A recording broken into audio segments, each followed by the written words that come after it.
Bank of China, तेरे में दम है, कल बैंक ऑफ चाइना तो इंडिया से निकाल दे। है मोदी दम तेरे में? खुला चैलेंज है, नरेंद्र मोदी तेरे में दम है तो कल बैंक ऑफ चाइना इंडिया से बाहर कर। अमित शाह, तू अपने आप को बहुत बड़ा पता नहीं क्या बोलता है, तेरे में औकात है, अगर एज अ होम मिनिस्टर औकात है, तू अपने आप को लौह पुरुष बुलवाना पसंद करता है, तू एक्चुअली लोल पुरुष है। अगर तेरे में इतनी सी भी औकात है ना देश के लिए, अमित शाह होम मिनिस्टर, कल सुबह पेटीएम बंद करा, कर पेटीएम बंद करा। तुम क्या करोगे? चीन की गोद में बैठे हुए ढोकला डिप्लोमेसी वाले, आवरे मारा सांवरिया साथे साथे रमिए हैं,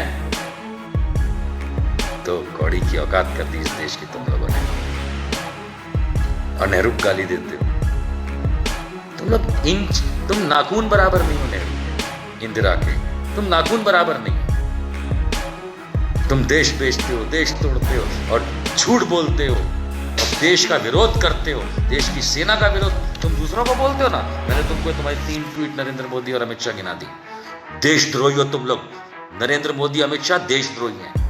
नरेंद्र मोदी और अमित शाह देशद्रोही हैं क्योंकि उन्होंने 2013 और 14 में भारत की सेना के खिलाफ बयान दिए हैं, लिखित हम सबके पास है। 2014 के दिसंबर में नरेंद्र मोदी ने श्रीनगर जाके अलग रैली के अंदर सेना के खिलाफ बयान दिया, हम हैं मोदी सरकार, इसलिए सेना से माफी मंगवा दी।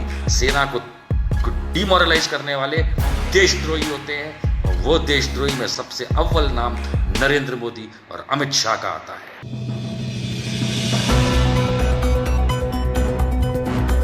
1 किलोमीटर वापस आई, काहे है राजनाथ सिंह जी, काहे? मोदी फोन किए थे, मोदी कहे थे क्या जिनपिंग मारेगा, क्या ड्रामा क्या है ये? और अमित शाह क्या बोलता है 2014 में कि चीनी सैनिक हमारे देश में आके पिकनिक बना के चले जाते हैं। तो अभी क्या करने आए थे? गिल्ली डंडा खेलने आए थे तुम्हारे साथ?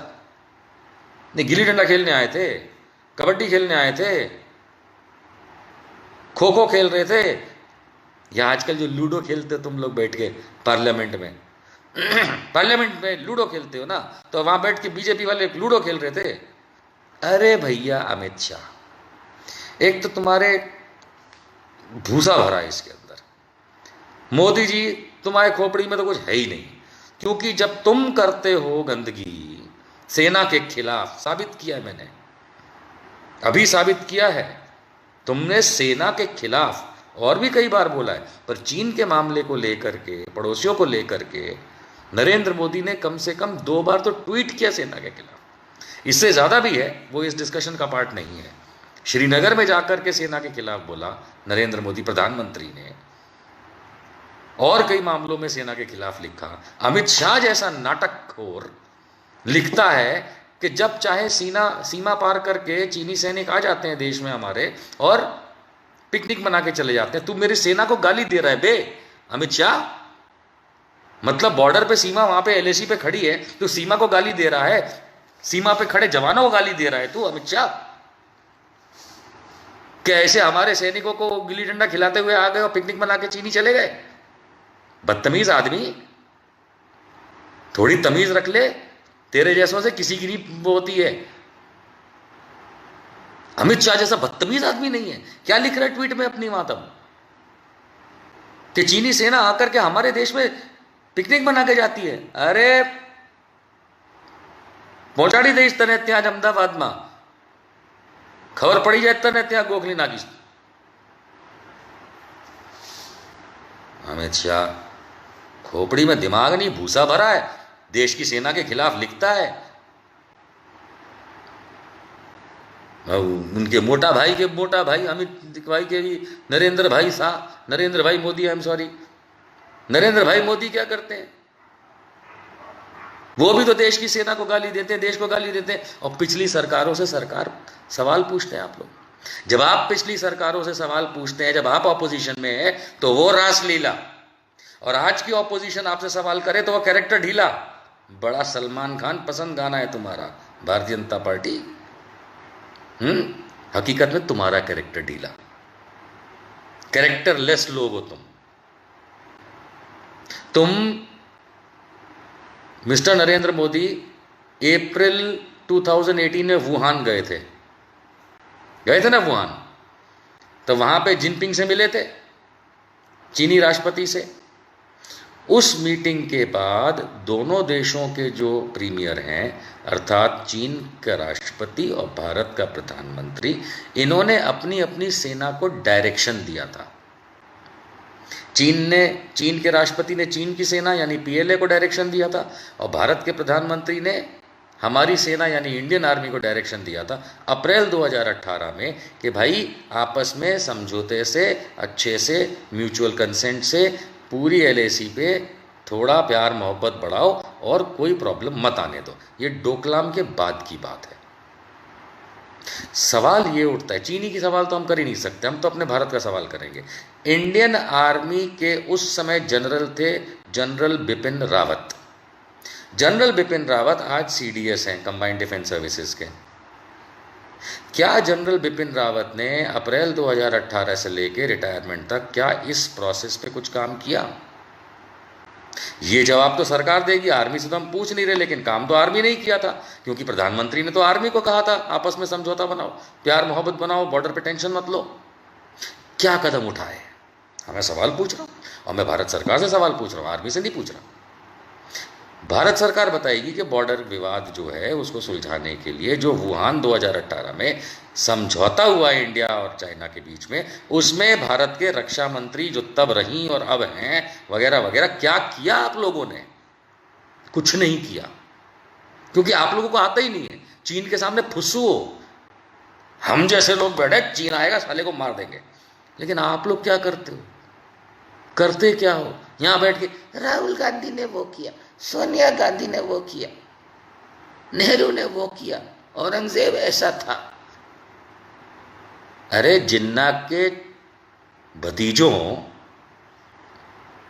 संघियों, तुम जिन्ना के भतीजे जो हो, तुम भारत में इंडिया में बैठ के हमारे पैसों पे पल के हमारी थाली में छेद करते हो।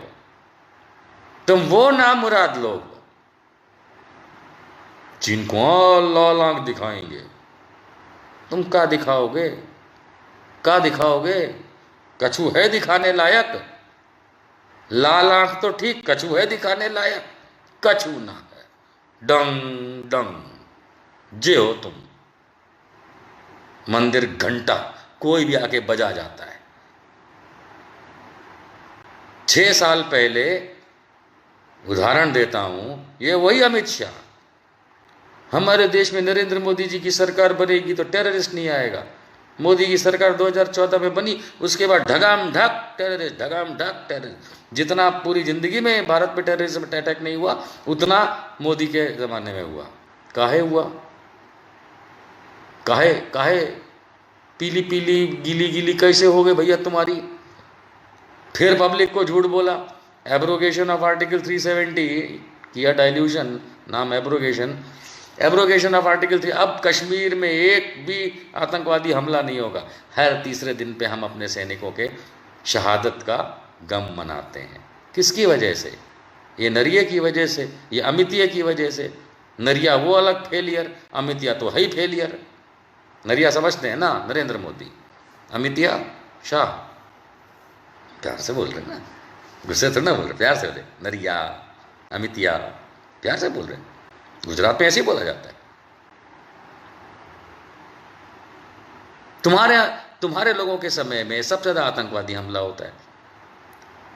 पाकिस्तान का तुम कुछ बिगाड़ नहीं पाते, कश्मीर को तुमने और बर्बाद कर दिया। और चीन बड़े आए, तुम चीन को लाल आंख दिखाओगे, ललुआ कर दिया तुम्हारा उसने।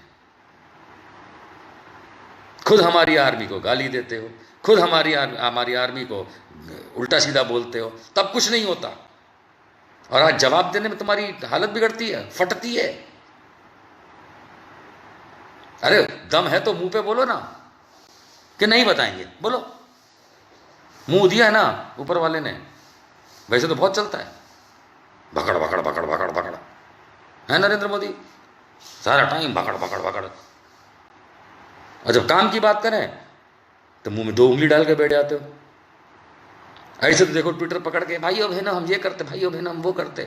और चीन की बात आई तो मुंह नहीं खुलता तुम्हारा, ट्विटर पर कुछ लिखते नहीं, वरना दुनिया भर में ट्विटर आते रहते हो, दुनिया भर का ट्विटर आते रहते हो, 2-2 हैंडल लेके, 3-3 हैंडल लेके, PMO official handle, Narendra Modi का खुद का हैंडल, और नरेंद्र मोदी _in तीसरा हैंडल है, और दुनिया भर का भाजपा, दुनिया भर का अमित शाह। क्या चीन के सामने पोपले बन के तुम बैठ गए हो, और अब क्या बोलते हैं, हम बातें कर रहे हैं, हम बातों से मसला सुलझाएंगे। अरे भक्तों का क्या होगा, भक्त तो बैठे थे राह में कि तुम इशारा करो, मोहन भागवत 3 दिन में सरकार तैयार कर देगा। क्या हुआ भागवत जी, सरकार सेना नहीं बना पाए, 3 दिन में सेना बनाने वाले थे मोहन भागवत हैं, 3 दिन में सेना बनाने वाले थे मोहन भागवत, क्या हुआ, ना हुआ का जे तो बताओ। तुम भी साले झूठ बोलते हो फालतू का, तुम्हारे में अकल ना है ढेले भर की, गोबर भरा तुम्हारे अंदर पूरा, और 3 दिन में हम सेना बना दें। अबे 3 दिन में तुम खड़े हो पाओगे? 3 दिन में सेना बना देंगे, काहे नहीं गई तुम्हारी सेना वहां पे? संघी सेना फटती है, चड्डी गीली हो गई, ओ सॉरी चड्डी पीली हो गई। ड्रामा मचा रखा तुम लोग देश में। चीन हमारे घर के अंदर घुस के आता है। LAC बहुत लंबी है और एक लंबा विवाद है, वो कोई 2 दिन में नहीं सुलझता, इसीलिए पहले भी नहीं सुलझा, अभी भी नहीं सुलझेगा। लद्दाख में बहुत बड़ा 1000 किलोमीटर से ज़्यादा का जो स्ट्रेच है वो LAC है। LAC का मतलब होता है लाइन ऑफ एक्चुअल कंट्रोल, उसमें बॉर्डर नहीं है। वो ये जो 62 की वॉर थी उसकी वजह से जहाँ रुक गए वहाँ रुक गए वाली सिचुएशन है।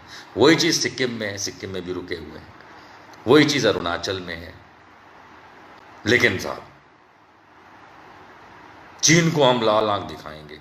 अरे चीन के सामने अटल बिहारी वाजपेयी, हमको बहुत अच्छे से याद है, तिब्बत को रिकॉग्नाइज कर दिया था। तिब्बत, दलाई लामा हमारे पास शरणार्थी हैं।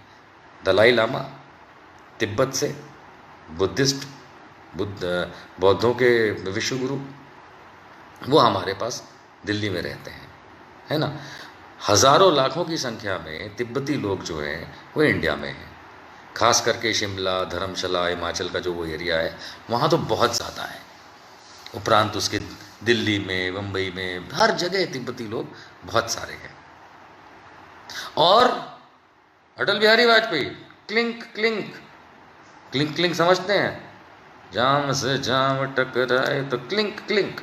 और तिब्बत को मान लिया कि तुम्हारा है चीन, तुम्हारा है चीन, कोई बात नहीं, तिब्बत गिवन टू चीन।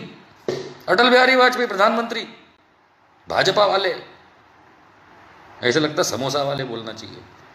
और क्यों भाई, अरुणाचल को मत छेड़ना, अरुणाचल को हमें दे दो। अबे ट्रेडर हो, धंधा करते हो देश का। वो अटल बिहारी वाजपेयी ने तिब्बत दे दिया चीन को, यही तुम्हारे नसों में घुसा हुआ है। चीन से तुम क्या करोगे? आत्मनिर्भर बनेंगे, घर पे बनाएंगे, इसके पहले मेक इन इंडिया करेंगे, घर पे बनाएंगे। अबे तुम क्या बनाओगे? भूखी नंगी, बिना दिमाग की, बिना पैसों की, हमारे पैसों को लुटा देने वाली ये सरकार क्या बनाएगी? और फिर क्या बोलते हैं, अच्छा एक आध जनरल साहब भी है रिटायर्ड, आज हम पढ़ रहे थे, एक आध रिटायर्ड फौजी भी हैं, वो भी लगे पड़े। चीन की आर्मी में तो बहुत सारे लोग दारूबाज हैं, चीन की आर्मी में बहुत सारे लोग मोटे हैं। ऐसे जाओ कब्जा कर लो ना। जनरल साहब RN सिंह नाम है उनका, पता नहीं लेफ्टिनेंट जनरल है या मेजर जनरल है, रिटायर्ड RN सिंह। हाँ ये वही हैं जो राम मंदिर पे नाचते हैं। मतलब कहने के लिए सेना के पुराने अधिकारी बड़े, पर मोदी के अंदर पूरे घुसे हुए ऐसे वाले लोग हैं ये, इसलिए इनको सेना का ना माना जाए। अब ये तो सेना में थे, किया होगा उन्होंने अच्छा काम, सलाम। अब जो मोदी के अंदर तुम घुसे हुए हो ना, तो तुम्हारी वो सेना वाली बात मत करना, तुमसे बात करना है जनरल सिंह। मतलब तुम लोग कर क्या रहे? उधर सिक्किम में अभी भी अग्रेशन चल रहा है, उस पर कोई डिस्कशन नहीं हो रहा। अरुणाचल में रेड लगी हुई है, चीन अंदर तक घुसा हुआ है, उस पर कोई बात नहीं। और यहां भी आप लोगों को मैं बता दूं, गालवान वैली है, उस पर चीन कुछ मांग ही नहीं रहा, वो तो पैंगोंग पे बैठा हुआ है, उस पर कोई डिस्कशन नहीं है। ऐसा चार्ली बनाते हैं ना, ऐसा बेवकूफ बनाते हैं। हकीकत में ये बेवकूफ है, हकीकत में ये बेवकूफ है। इनमें अगर दम हो, नरेंद्र मोदी, मैं खुला छुट्टा चैलेंज देता हूं तेरे को, अगर तेरे में दम है तो कल सुबह बैंक ऑफ चाइना, तेरे में दम है, कल बैंक ऑफ चाइना तो इंडिया से निकाल दे। है मोदी दम तेरे में? खुला चैलेंज है, नरेंद्र मोदी तेरे में दम है तो कल बैंक ऑफ चाइना इंडिया से बाहर कर। अमित शाह, तू अपने आप को बहुत बड़ा पता नहीं क्या बोलता है, तेरे में औकात है, अगर एज अ होम मिनिस्टर औकात है, तू अपने आप को लौह पुरुष बुलवाना पसंद करता है, तू एक्चुअली लोल पुरुष है। अगर तेरे में इतनी सी भी औकात है ना देश के लिए, अमित शाह होम मिनिस्टर, तो कल सुबह पेटीएम बंद करा कर, पेटीएम बंद करा। तुम क्या करोगे? चीन की गोद में बैठे हुए ढोकला डिप्लोमेसी वाले, आवरे मारा सांवरिया साथे साथे रमिए हैं, तो कौड़ी की औकात कर दी इस देश की तुम लोगों ने। और नेहरू को गाली देते हो तुम लोग, इंच, तुम नाखून बराबर नहीं हो नेहरू के, इंदिरा के, तुम नाखून बराबर नहीं हो। तुम देश बेचते हो, देश तोड़ते हो और झूठ बोलते हो और देश का विरोध करते हो, देश की सेना का विरोध तुम दूसरों को बोलते हो ना। मैंने तुमको तुम्हारी 3 ट्वीट नरेंद्र मोदी और अमित शाह गिना दी। देशद्रोही हो तुम लोग, नरेंद्र मोदी अमित शाह देशद्रोही हैं। नरेंद्र मोदी और अमित शाह देशद्रोही हैं क्योंकि उन्होंने 2013 और 14 में भारत की सेना के खिलाफ बयान दिए हैं, लिखित हम सबके पास है। 2014 के दिसंबर में नरेंद्र मोदी ने श्रीनगर जाके अलग रैली के अंदर सेना के खिलाफ बयान दिया, हम हैं मोदी सरकार, इसलिए सेना से माफी मंगवा दी। सेना को डिमोरलाइज करने वाले देशद्रोही होते हैं, और वो देशद्रोही में सबसे अव्वल नाम नरेंद्र मोदी और अमित शाह का आता है। तुम चीन से लड़ोगे, तुम चीन से हम बातें कर लेंगे चीन से। अरे मोदी साहब, सुना था तुम 56 इंच का सीना रखते हो, बकलोली करते हो। 56 इंच के पिछवाड़े होते हैं, सीने नहीं होते, और ये साबित हो गया। 56 इंच के सीने नहीं होते, 56 इंच के पिछवाड़े होते हैं। इतना दिमाग लगाओ, 36 इंच का सीना रखो, इतने में दिखाएंगे मर्दानगी, और 56 इंच के पिछवाड़े वाले क्या दिखाएंगे मर्दानगी। You guys are failures. You have fucked up this country. You know that? You have fucked up this country completely. You can't take on Pakistan. You can't take on China. अरे आज नरेंद्र मोदी और उसकी सरकार की विदेश नीति, फॉरेन पॉलिसी इतनी बर्बाद है, इतनी बकवास है कि आज भारत के इर्द गिर्द एक देश नहीं है जो हमारा दोस्त हो, एक भी नहीं है। ये पहुंच जाते हैं, गले पड़ जाते हैं, वो बात अलग है, उससे दोस्ती नहीं होती। पाकिस्तान से तो हमारी दोस्ती कभी नहीं थी। चीन के साथ ठीक है एक, अब वो भी खत बर्बाद कर रहे हैं, है ही नहीं कोई दोस्ती चीन के साथ। पाकिस्तान के साथ नहीं है, श्रीलंका के साथ नहीं है, भूटान हमारे सर में बैठा है, नेपाल नक्शा दिखा रहे। नेपाल ने उत्तराखंड का एक हिस्सा अपने मैप में दिखा दिया है ऑफिशियल, और उसकी संसद ने पारित कर दिया। और मोदी जी और अमित शाह जी यहां बैठ के घंटा बजा रहे हैं, घंटा। उत्तराखंड, मेरे उत्तराखंड का हिस्सा नेपाल ने अपने मैप में कल पारित किया है। अब मोदी बजा रहा घंटा, उसे कुछ नहीं आता, मुंह बू हो गया, बू। ये वही मोदी है जो करोड़ों रुपया नेपाल को दे के आया था 2014 में जीतने के बाद। यह है विदेश नीति, यह है विदेश नीति। बांग्लादेश, वो तुम्हारा दोस्त नहीं। अरे कोई तुम्हारा दोस्त ही नहीं है। तुम यहां बैठ के बोलते रहते हो, अपने भक्तों से और अपने बीजेपी प्रवक्ताओं से बुलवाते रहते हो, अरे सब हमारा इतना बढ़िया फॉरेन पॉलिसी। उधर अमेरिका ने तुम्हारी चपत मार दी मोदी, डोनाल्ड ट्रंप ने तुम्हें चपत मार दी। पता है तुमको कितनी बार चपत मारी है? तुम अपना यहाँ पे चपत खा, मोदी चांटे खा खा के डोनाल्ड ट्रंप के अपने गाल लाल रखता है। ये हाल है ना। 1 किलोमीटर वापस आई काहे है राजनाथ सिंह जी? काहे? मोदी फोन किए थे, मोदी कहे थे क्या जिनपिंग मारेगा? क्या ड्रामा क्या है ये? और अमित शाह क्या बोलता है 2014 में कि चीनी सैनिक हमारे देश में आके पिकनिक मना के चले जाते।